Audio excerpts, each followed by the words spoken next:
Alors que la mort de Lola, une adolescente parisienne de 12 ans, ce vendredi 15 octobre, a bouleversé la France entière, l'Europe et même le monde, puisqu'on en parle un petit peu partout.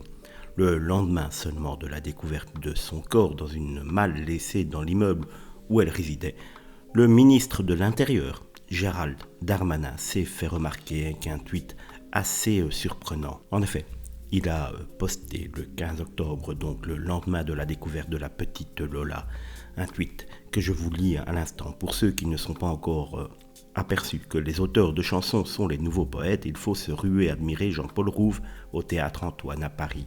Ça vaut pour les autres aussi. Évidemment, ce tweet tout à fait maladroit du ministre de l'Intérieur, qui est censé donc assurer la sécurité sur le sol français et qui partage sa joie après avoir assisté à un spectacle musical, est tout à fait hors propos. Nous attendons de notre ministre de l'Intérieur autre chose qu'une recommandation d'aller au théâtre. Nos pensées vont aux parents et à la famille de Lola, a pointé un internaute sur le réseau social. Une ado brutalement assassinée aujourd'hui, mais notre ministre chante, a déploré un autre. Quelqu'un peut-il le prévenir, le ministre de l'Intérieur, qu'une petite fille était égorgée hier à Paris? Merci. S'agace-t-on aussi? Dans ce tweet remarqué, Gérald Darmanin ne s'est pas exprimé sur l'affaire.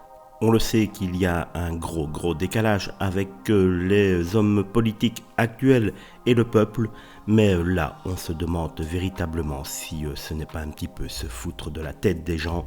Je n'ai pas d'autres mots qui me viennent à l'esprit pour qualifier cette attitude tout à fait déplorable du ministre de l'Intérieur. Dans n'importe quel autre pays, on demanderait sa démission. En France, on ne va même rien lui dire.